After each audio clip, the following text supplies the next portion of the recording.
if you are a bad steward of $10, you're going to be a bad steward of $10 million.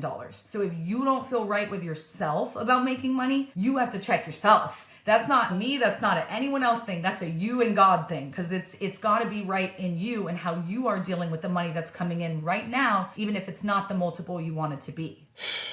I think I'm done talking at this point. I'm just going to let you take over the rest of the conversation because what's up, everybody? Welcome back to another episode of the Believers in Business podcast. I'm your host, Brian Adamson. I have with me today the wonderful, the illustrious Isabelle Guarino. Welcome to the show today, Isabelle. And before I let Isabelle say anything, let me just say a couple things about her, okay? So she is a specialist, okay, in the residential assisted living space. Her company, and correct me if I'm wrong on this, Isabelle, has helped over 5,500 students and counting in their businesses while she also practices what she preaches and teaches, which is also very important. And this is something that stood out to me in her bio that I'm very interested about and I'm going to get into. She is the COO of RAL Academy. And the reason why that caught my attention is because we talk a lot about CEOs, but we very seldom talk about COOs. And we all know that operations are key if you're going to be able to scale anything of significance. So,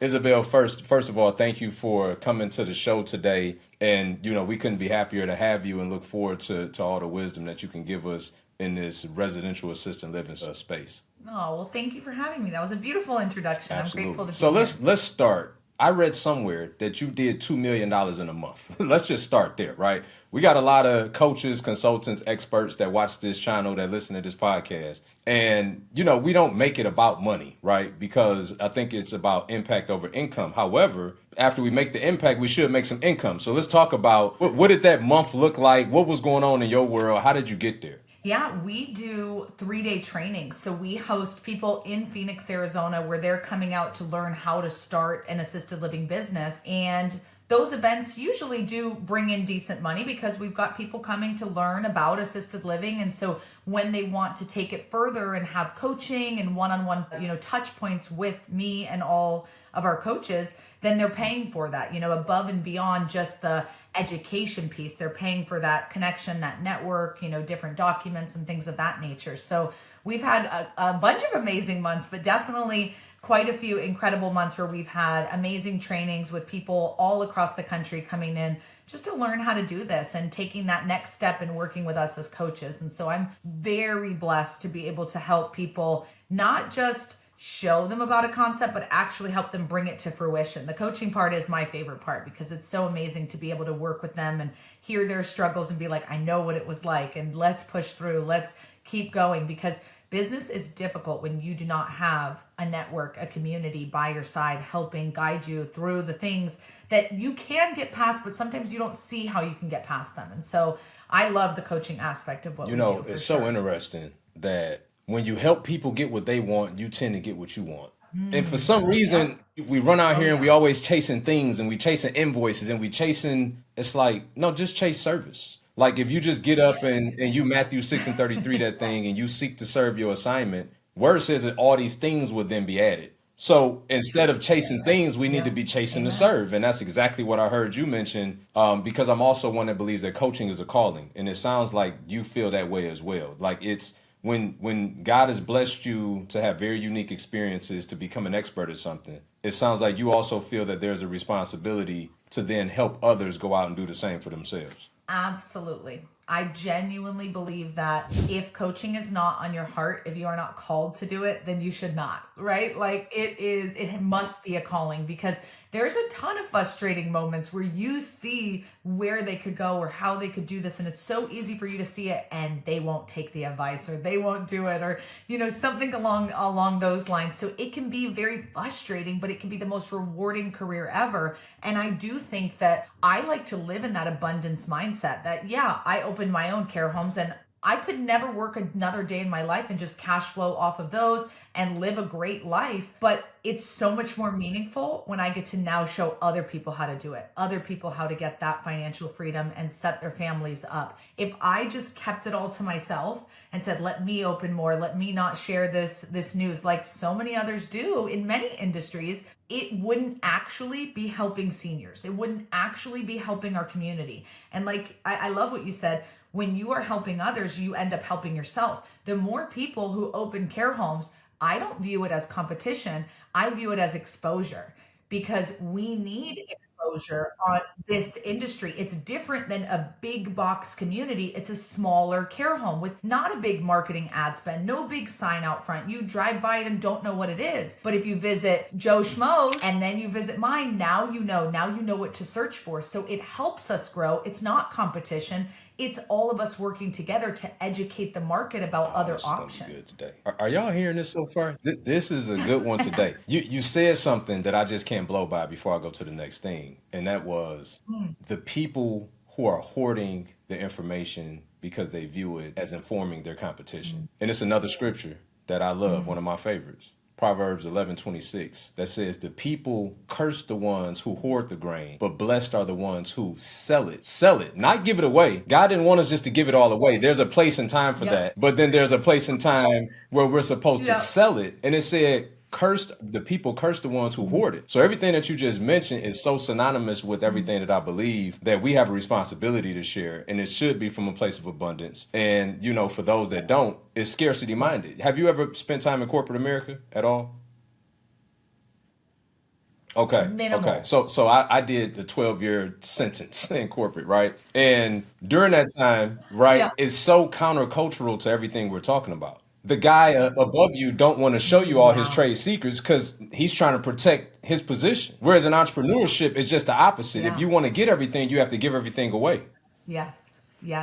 It's so interesting. I grew up with an entrepreneurial father who started this business with me, and he really trained us that way since we were young. Like, just because you understand something doesn't mean that you can't now go share that. You need to go share that. And it actually would be as small as in school. If I understood a concept and my friends didn't, I would always be like, come over after school and let me teach it to you, because actually teaching others helps ingrain it in you. It helps you learn it even more and come up with even more creative, better ideas and ways to do it. So even very young at like school, it's not like I was an official tutor. I just knew from what my dad would share with me, hey, when I help others, it helps me. And so it's just a mindset of abundance and knowing that together we can create problems. When corporate America, I agree with you, although I do not have much experience, our employees who come over from corporate America come in with that energy. Like, oh, I can't help other people. If they know what I know, then I'll get fired. And I'm like,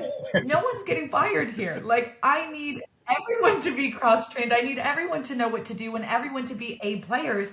And just because you know how to do a marketing ad doesn't mean I'm going to ask you to do that.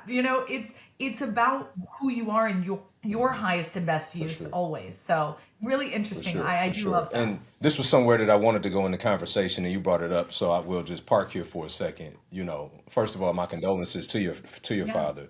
We talk a lot in society today about generational wealth and legacy. Your father didn't speak that; he lived that. From everything that I understand about him, can you talk a little bit about his impact, not only in your life holistically, but then specifically on this specific business and what it's done for you as a result of his heart and his obedience and his efforts? Yeah. When we got started in this industry, I had watched my dad be a real estate investor his whole life, pretty much do everything, fix and flip, wholesale, whatever, all sorts of stuff. And nothing changed him in the way that I had seen my entire life than assisted living did. Once my grandmother fell and needed care, and this was a situation that my family needed, to find a good assisted living, he jumped right in with that servant's heart for his own family member to say, let me find a solution for you. And when everything was terrible, he said, let me build a solution for you. That's always, he's a problem solver. That's what entrepreneurs are. They come up with those ideas. And so creating his own care home to house my grandmother is really where this all started. And once I saw that fire light inside of him become this type of entrepreneur, it was like, oh, now I'm interested. Prior I had zero interest in real estate investing. Even though I'd been around it, I was like, no.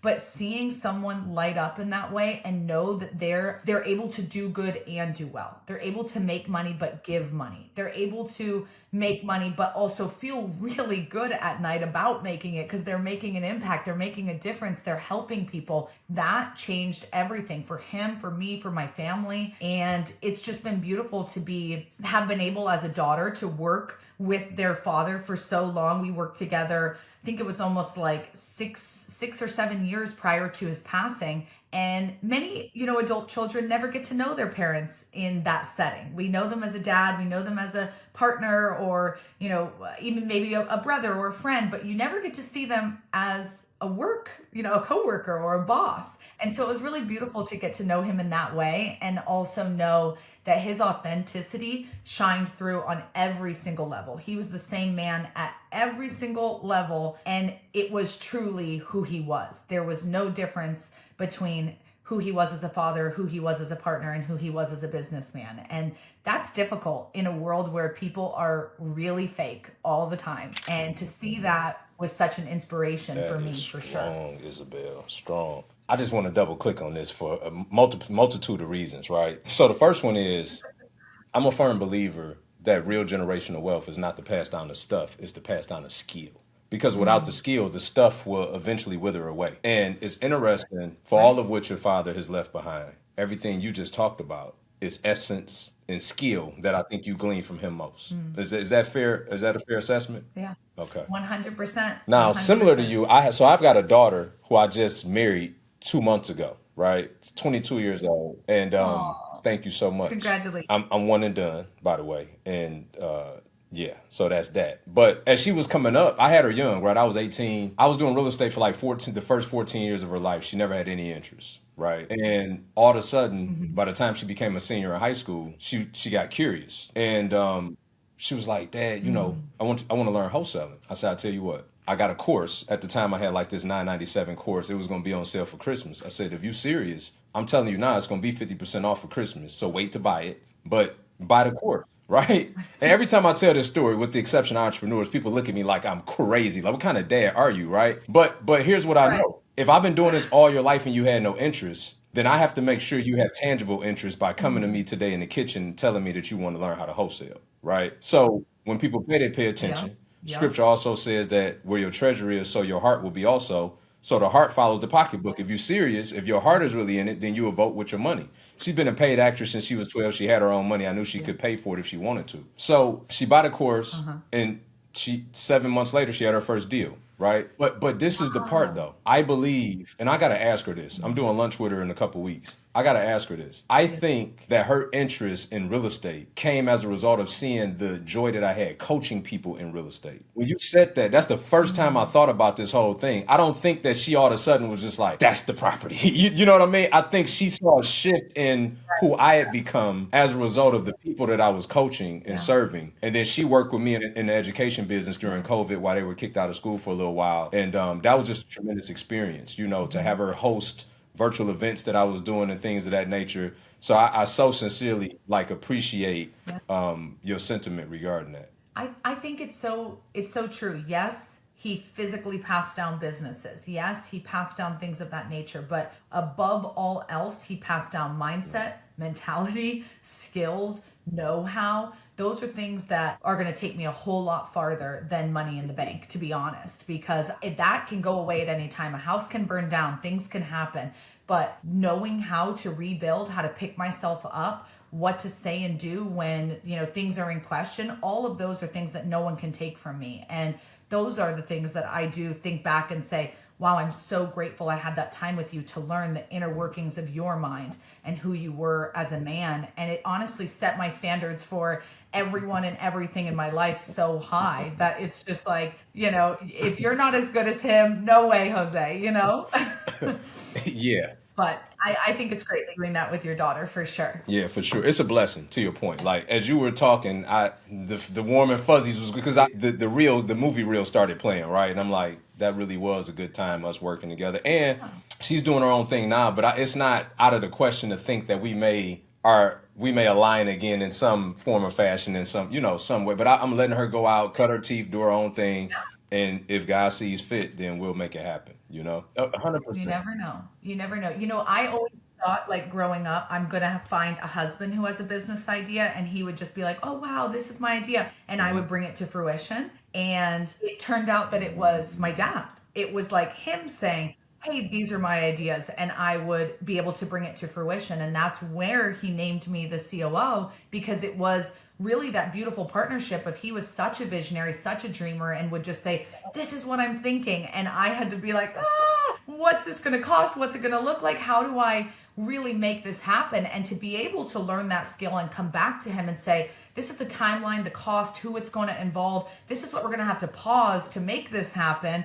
Do you still want this? And him to say, yes, go for it, and just let me fly, or say, oh no, actually, we don't want to do that. That was such an incredible learning for me as well, that working with someone that high thinking so closely to know what questions do I need to ask so that I can get it all out in one squeeze, come back, present it, and really show him what it could be, what it could look like. That to me was so fun. I had such a beautiful working relationship with him in that way, because I learned that's kind of my superpower, is taking ideas and bringing them to fruition back in the words of the entrepreneur who it came out That's of. so good.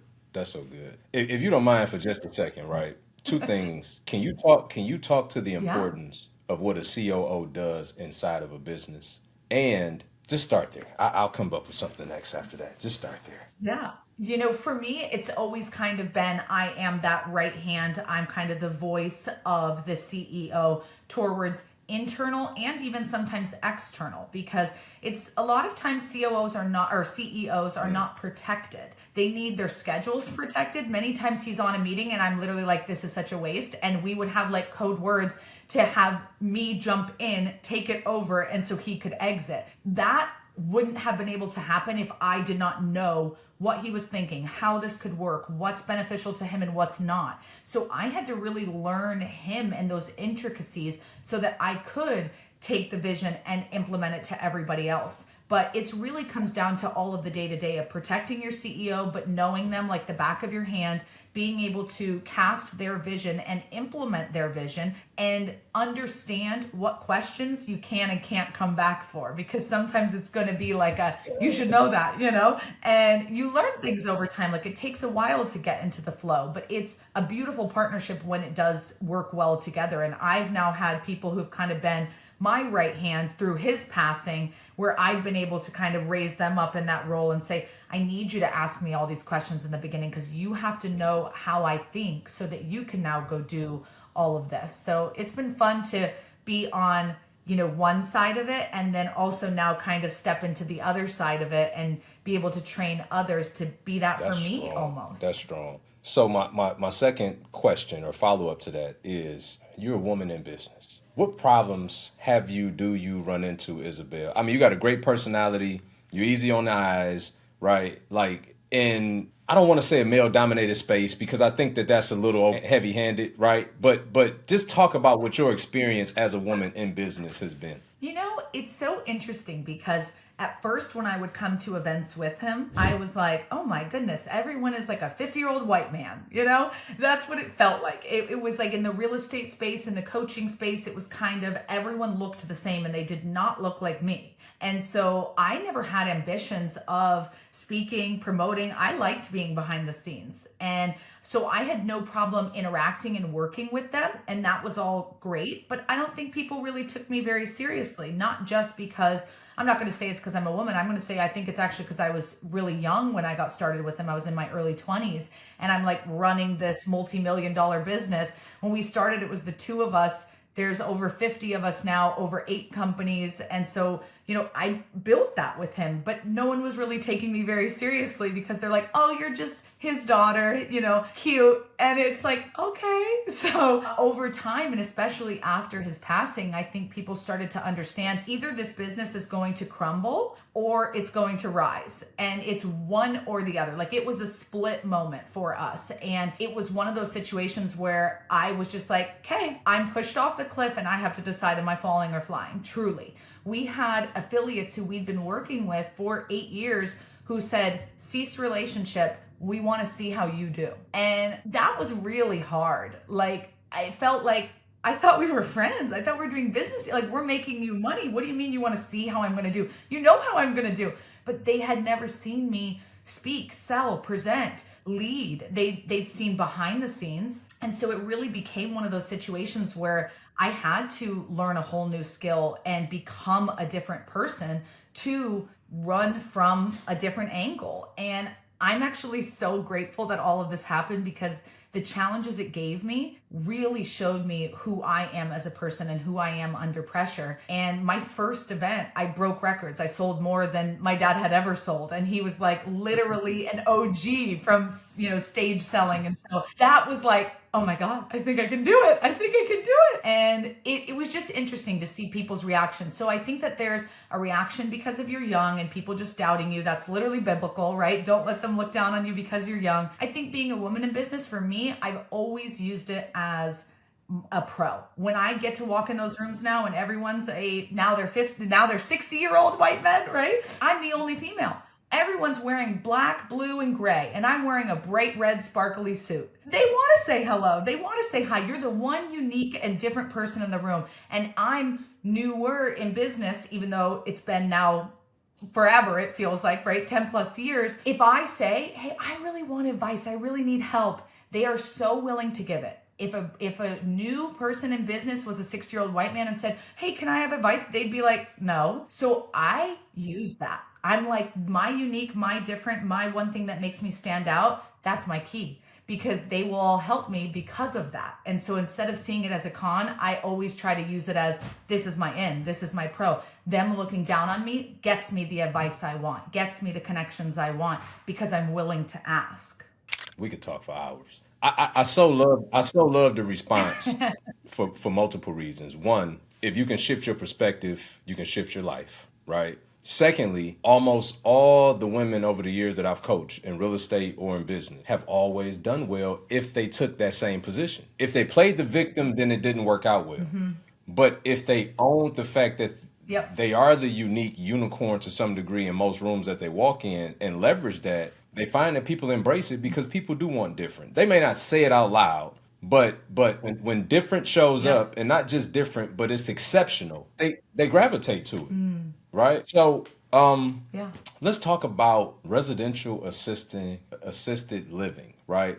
I think it's a big term, right, for most people. Can you explain to us, like we're third graders, what is the business? How do we get into it? Yeah. So most people, when they think of assisted living, they're thinking of those big commercial facilities we've all driven by, right? Or seen on the TV shows with long hallways and impersonal staff. That is not what we're doing. We're literally taking a single family home, a residential home in a normal neighborhood, and housing 6 to 16 seniors in the home. They're getting 24/7 care, medication management, 3 meals a day, activities, you name it. But these are large luxury homes in nice parts of town. It's not like we're shoving 16 people in a 4-bedroom home. They're beautiful. They are large, but they are residential. And so the quality of care between a large community where maybe you have 150 people living there and we have 16 people living there, but they have a 30 senior to 1 caregiver ratio and we have a 4-to-1, and you're paying the same, our quality of care goes up significantly. Not to mention, we've all grown up in a home. You don't want to go move to something that feels like a hospital. You don't want to go to this like commercial building. That's not a home. You grew up in a home. You want to stay in a neighborhood, in a home with trees in the backyard and 2 kids and a mom, dad, and a dog next door. So it's giving you that home experience with better care for the same cost that you would be paying to live in a large facility. So that's why we love it, because it's a great real estate play. It makes sense for seniors. And the reality is we're all aging, and eventually assisted living will take a place in all of our lives. You're either going to be lying in the bed or writing the check for someone who is, but it's going to impact everyone. So I like to be on the real estate side of it and have that place for my loved ones when they need the care. Okay. All right. So everybody, y'all got that, right? Okay. So when I'm picturing this, okay, I'm a real estate guy too, right? Yeah. I'm thinking cost intensive. Talk to us about how much cash does one need to pull this play off? Yep. we really encourage that you don't Okay. use your own capital. SBA, 7A, or 504 loans are great for this. Literally, they want to give you the money for the real estate, the renovation, carrying costs, FF&E, and paying yourself all throughout. So SBA, big fan, love that for this niche, category of investing. But it is capital intensive because you're buying a luxury home and renovating a luxury home. So depending on your market, that could be $1 to $3 million right off the bat. So most people don't just have that money sitting in the bank, and that's why we recommend not using your own money, going after, an SBA or a private money lender and having them really fund that deal for you. But it can definitely, depending on location and depending on how much renovation needs to be done to the home, it can range, but a good range to keep in mind is probably somewhere in that 1 to 3 million So range. before I ask my next question, I'm going to make a statement to everybody that's listening and watching this podcast. You need to get a coach. The prerequisite to this, I'm not even waiting for Isabelle to say it. I'm telling you now, okay? A $1 to $3 million play. I don't care if you got to spend 30, 50,000, $100,000, just do the math real quick. We're going to talk about what's the payoff as a result of leveraging that type of capital. Yeah. But whether it's your money, SBA money, the fact of the matter is somebody is risking $1 million to $3 million. You need to be a good steward over that, right? And my guess would be you need a qualified tour guide to walk you through this process because every mistake will be very expensive. That I can promise you. Okay. So you don't even need to talk about coaching this, but I got you on this one. Okay.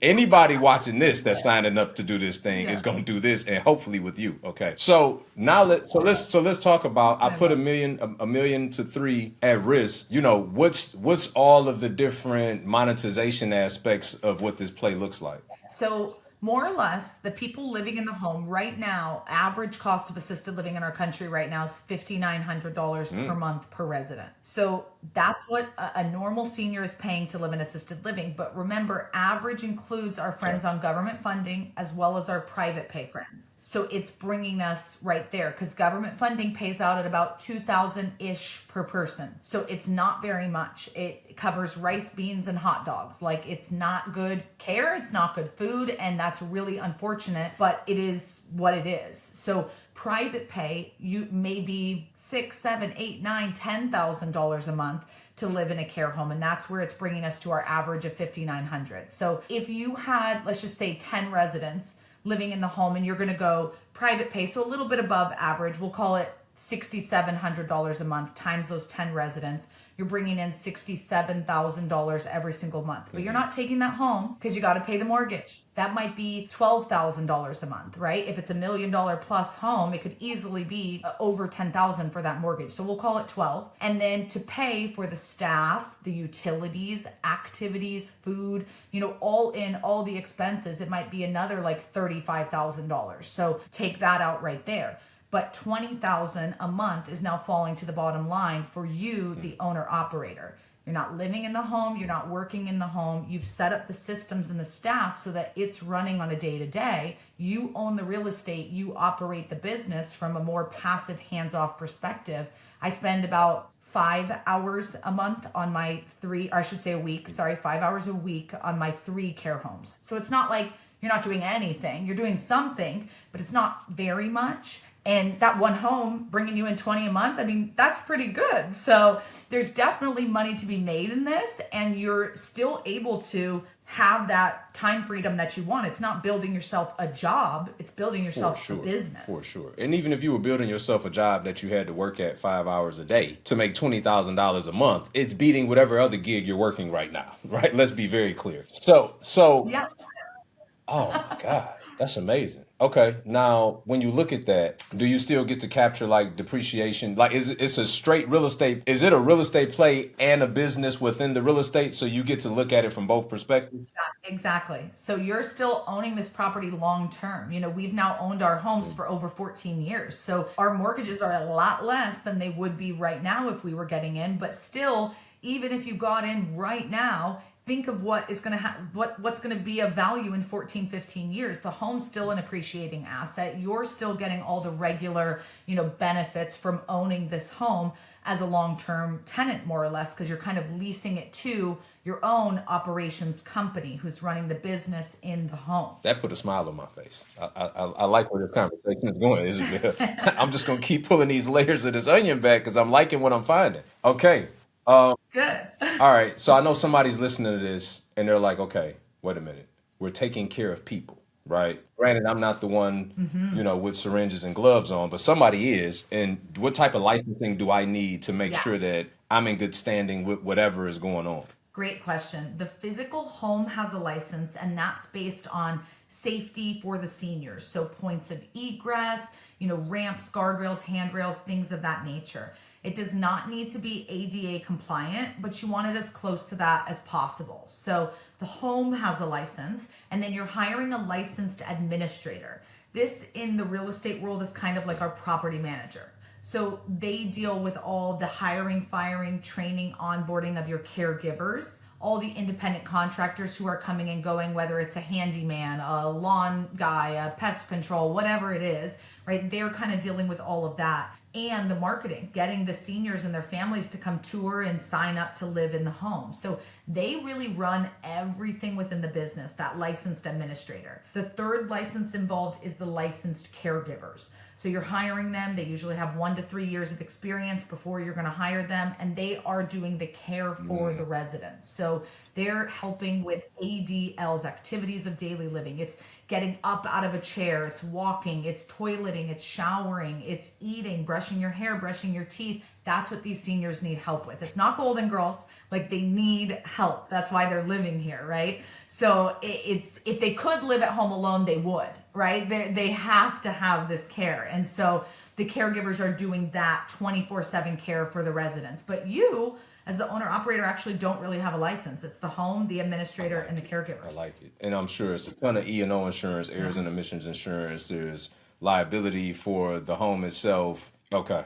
Yep. You need all of them. You need all the insurances because you're running a business and this is people's lives. And the reality is, if you're 95 and you're moving into a care home, more than likely you will pass in the home. Most of the seniors do pass in the home. This is end of life care. So about 5% will continue on and need skilled nursing or a nursing home where it's doctors, gurneys, IVs. They need 24/7 medical attention, which is even more expensive, but not something I'm licensed to do, nor do I want to do. So only 5% of your people will graduate to that level. Everyone else will pass in the home. And as I say, I always hope they're going to heaven or heaven. But, that is what this is. It's dealing with people with end of life care. And that, talk about like a beautiful industry to be in. At first, it's kind of maybe creepy or scary or people don't understand that. When you hang out with people who are about to pass on, it is the most life-changing experience ever because their perspective, the way they speak about things, the way they think about things is so different than we do in the hustle and bustle of that's so far away.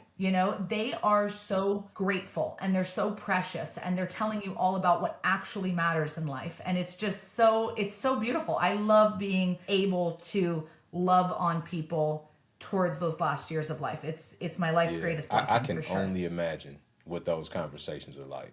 Seriously, like for somebody that's at the end of everything, like, look, here's the real truth, right? Here's the real truth. Yeah. So I would imagine like hospice is a vendor. They do send people in. People will be on hospice in the home. Yeah, and it's extra hands, it's extra help. So it's does like additional insurance from the person living there cover that portion, or is that also coming? Hospice is free to the client. It's totally free. Yeah, hospice is amazing. So it's literally religious help, it's caregiver help, it's all sorts of help. And if someone's on hospice, basically they have extra caregivers coming over to care for them one-on-one. So we have the 4-to-1 ratio, but if a couple people are on hospice, they have additional caregivers coming over to be with them one-on-one throughout the day. And it's beautiful. It's amazing. My grandfather, when I was a child, was on hospice and his caregiver would come to our house. And that's where I learned about it when I was like a very little kid. if you ain't learning something every day, like you're losing in life. Like you just blew my mind at 41. I've never known that hospice was free. I'm learning a lot more than that, but that one Yep. just stuck out. So, okay, question. I'm a Yep. strategy guy, right? How Okay. viable is it to put the government funded and the private under the same roof if you're commingling that? Does the family of the private people kind of frown upon the fact that there's government funded people in there? What's your outlook on that? So here's what happens. If you have a designated 1 or 2 beds where you say we're going to accept government funding on these beds, you become now known as the person who accepts government funding. So the private pay, there's a whole industry of people called placement agents. And when a senior loved one needs care and assistance, the family partners basically with a placement agent. It's kind of like a realtor for assisted living. And they show them around a couple properties. Whichever property they choose costs the family nothing. Costs the care home owner the first month's rent. So the placement agents want to place higher residents because that's how they make their money, right? But once you become known as a home that accepts that, that's all they're going to send you, because there's a lot of people who are on government funding who need housing, and there's not a lot of homes that do accept it. So it's a really tough time. I'll say two other Yeah. things because I think this is important. One, the more you pay, the longer you stay. That is kind of like a known Okay. thing in our industry. People who are waiting until the very last second because of monetary situations, they're saying we don't have the funds to put mom in a home. What do? They're waiting until it's so bad that mom really needs a home. When they move in, it's usually like pretty quick. Maybe 3 months, 6 months, 9 months. The average stay in a care home is 3.5 years. So that is really quick. So you have a lot higher turnover than if you're doing private pay, where the kids go home for Christmas, see some medication not taken, see moldy food in the fridge, and they say, oh, I think mom or dad needs care. We should start looking. And like they probably could have lived a couple more months or years on their own, but now they're bringing them in earlier because money's not an issue. So they live longer the more they pay because they're bringing them in earlier because they're not worried about the money. So that's something to note. I do feel like people think when I'm saying all this that it's like, oh, let's only go after the seniors with money. Not necessarily. In our training, I tell people all the time, if your heart is for underprivileged seniors who do not have the income, open a level 4 or level 5 home where you're cash flowing $15, $20, $30,000 a month, and then open a home that's all government funded.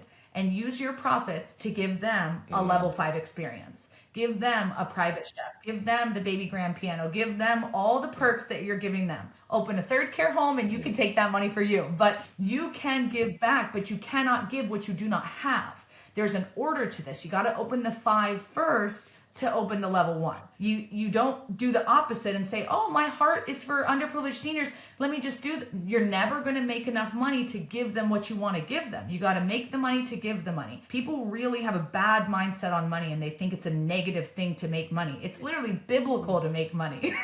It is so wrong that people are scared of what wealth could do to them. But I'm the biggest believer that if you are a bad steward of $10, you're going to be a bad steward of $10 million. So if you don't feel right with yourself about making money, you have to check yourself. That's not me. That's not an anyone else thing. That's a you and God thing, because it's got to be right in you and how you are dealing with the money that's coming in right now, even if it's not the multiple you want it to be. I think I'm done talking at this point. I'm just gonna let you take over the rest of the conversation because when you said you cannot give what you do not have, my goodness, I was still there. You were like 3 other sentences down the road, and I'm like, wait a minute, I fell off the car right here, Isabel. Come back, right? That's such a key. That's such a key factor because it's doing good and doing well, as your father would say. In order to do both, you cannot give what you do not have. I got to go do good so that I can then do well. And I tell a lot of entrepreneurs that we coach, you got to be selfish before you can be generous. And the problem is that we're trying to be generous too soon in the process. And it's the equivalent of giving our seed away. No, the seed has to go in the ground for the period of time to produce a harvest. But when you're trying to be generous too early, you're giving your seed away. You're aborting the process too early. Yeah. Man, Isabel. Good. It's like it's amazing if you want to be generous and you want to give. I thought I wanted to be a missionary when I grew up. I was like, that is what I want to do when I'm older. I love doing missions trips and going out serving kids or seniors or whoever it is. I just find so much fulfillment in that. But I also realized like, okay, great, I'm going to need to make money. So when I go to these places, I can go give them money. I can't just be like, I'm here to help with what? Like, you got to bring something to the table. And so that became like my purpose of, I don't have dreams of having a Lamborghini or a Ferrari. Not that there's anything wrong with that. I don't care about having, a boat or a $10 million mansion. I care about what makes me feel purpose in life is being able to go and serve people and give them something that they never had or never could have. And that is what drives me every day. That's where I want to see, the money in my account going, is to serving others that don't have this. And that's not everyone's passion, not everyone's purpose, but it is a lot of people's. And it's a lot of people who get into the senior housing space. They care a lot. They have a big heart. It's not a money play. It's a heart play. And sometimes I have to reverse it. The money. We gotta make the money first. No, that's strong. I mean, and look, if there's ever an area to be exposed, play with somebody elderly parents and not take care of them and see what happens, right? Like that's not a business that you can't be a servant first, because you will be exposed, probably tied up in all kind of legalities and litigation, and probably soon out of business shortly thereafter, right? So it's a very integrous space. It's a very integrous space. Yeah. I just, your passion is just flowing on a whole nother level, right? So I'm very curious about your students. Give me like one of those impossible stories, like the person that came in and was like, this working against me, that's working against me, this working against me, that's working against me. And before they knew it, they had their first property. Like, talk to me about one of those stories. You know who immediately comes to mind is one of I get like so close with a lot of my students. So one that comes to mind is now I'm going to call him my good friend, because he's a student, but he's a good friend now too, is this guy Snowing. And he's an immigrant from the Dominican Republic. He came over when he was 8 years old, and he grew up in the Bronx. And he was describing to me like the way he grew up. And it was, a 1-bedroom apartment, mom, him, and 2 other siblings, cockroaches and rats on the floor. He's going to school. He's good at baseball. So he's like, Mom, I really want to be a baseball player. And it costs like $150 to sign up for the league. And she was like, we don't have that. So he was like, my dreams were crushed. Then he gets older, he's in high school, and he finds out he's really good at bachata dancing. So he wants to go do that, and he wants to do dance competitions, and it costs $500. And his mom's like, we don't have money. Dreams are crushed. And he's like, I need to figure out something to get out of this. Like, I don't know what to do, but I can't do what she's doing because it's not working. And I need to figure out something different. I got to look outside of this. So he met someone while he was working at Burger King who said they were going to nursing school. And he's like, well, how much are you going to make? They're like $75,000. He said, that sounds amazing. So he did everything he could, saved every penny at Burger King to go to nursing school so that he could make the dream money of $75,000 a year. Like, he was like, yes, this is going to get me out. He does that. And he was like, I'm a slave now. I'm working 12-hour days. I'm working so much overtime, and $75K is nothing in New York. Like, he's like, I have no money. I can't even send money back. This is terrible. So he was listening to a podcast. So everyone listening here, if this is you or a story like you, listen. He was listening to a podcast, Bigger Pockets. It was me on there. He heard me say, you can make $20,000 with one home. And he was like, what? Literally saved up all of his money that he could from being a nurse, came to our training, learned everything. I remember him sitting front row every single day, and I'm there chatting with everybody the whole time. And I was just like, what a nice guy. Like, what? I didn't even think, I didn't know his story then. I didn't know anything. He was like, I'm going to do this. Against all odds, I'm going to do this, and I'm going to change my life and my family's life. And I promise you, I'm going to come back here and I'm going to help change other people's lives too. And I was just like, okay, like thinking he's one of the bunch who said this to me. He left, purchased an existing care home, got an SBA loan, purchased an existing care home. He has a second one now. He's bringing in $40,000 a month with 2 care homes. He has completely changed his life. He now coming back to work for me. He just started last month because he was like, I'm ready to go help everyone else do this.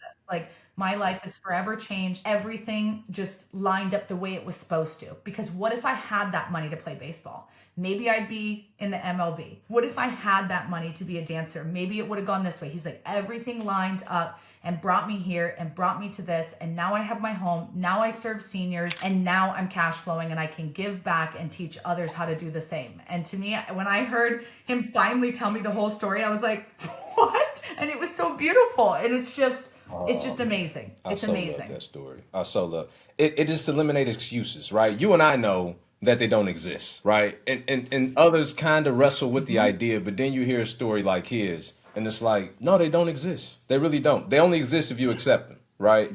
And he was relentless. He was in relentless pursuit of the thing that he said he wanted, and now he has it. Does he Yeah. is he able to Yeah. leverage at all, or do you recommend to your students that do have maybe a nursing or nursing practitioner background that they leverage that at all within the framework of the business, or do you kind of tell them to stay out of it? You do not have to be a medical professional, but it's a beautiful thing if you are, because he can market his homes as nurse owned Oh, care homes. I can't do that as a real estate investor. So it's big for him and it is very okay. helpful. We have a lot of doctors, nurses, and medical professionals who come to the training. You paid a lot of money for those initials. Use them. Use them, use them, use them. It's a marketing tool for you, but you don't need to do it because he's not, again, working in the home or doing anything hands That's on, but it is a strong, though. benefit. I mean, just thinking of his avatar, right? The average nurse is making Yep. somewhere between 75 and $120,000, but they're working 12-hour shifts, probably 12-hour swing shifts. The quality of life is minuscule,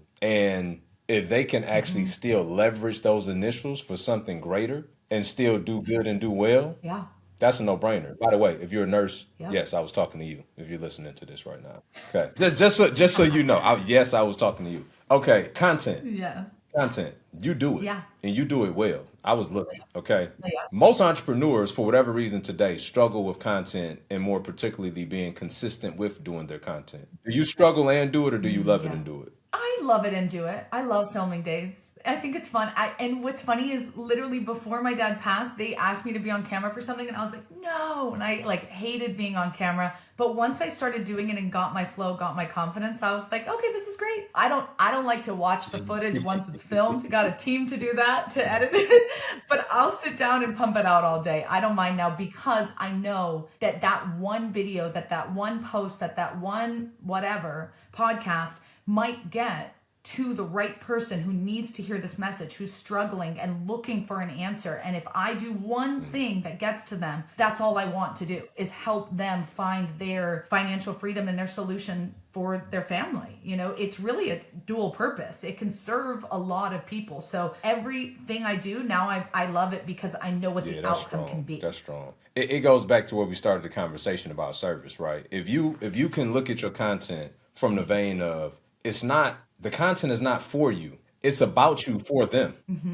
And that's exactly what you just explained. It's not for you, it's about you for them. So if you care enough about them, Yep. then you'll cut the camera on, uncomfortable or not, until you get to a place of comfort. Or if you never get to a place of comfort, the need is greater than your feelings, and so you're gonna do it regardless, right? Fortunately for you, you got the person. I Yeah. mean, yeah, I could see you doing that all day long. Like, see, seriously, it's just like looking at your content look like you just hanging out having a good old time, whether somebody was there or not. You were gonna like hang out and have a good old time by yourself, regardless. Probably, but it is always fun. And I think that my dad taught us something really young that always stuck with me, and it's no one cares about you as much as you care about you.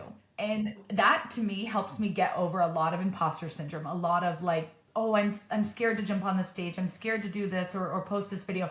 Nope, no one actually cares. They probably think, just like you are viewing it, wow, she's great, she's happy, she's having a great time. And I could be looking at it, over analyzing every single tiny thing. You have to let go of the ego. Ego's never going to serve you. Let it go and let what is supposed to flow out of you come out, because someone needs to hear it and it could change someone's life. And if what you're saying is not in that vein and it's not helpful and it's not positive, then you probably shouldn't be putting it out in the world anyway. So I think that's important too, to guard your mouth and make sure that what you are putting out in the world is worthy of people Strong. listening to it. A lot of people have platforms and are not spreading the Yeah, best just because you're messages. talking don't mean you're saying something. Man, this was good, Isabel. Yep. So I'm curious. Oh, good. Yeah, I just want to hear your heart. What for somebody out there that's looking to make a change, right? And I'm talking about a pivotal one. And they're listening to all of this and they're like, Isabel, this sounds amazing, right? I just don't know if I'm the type of person that can get a $1 to $3 million loan.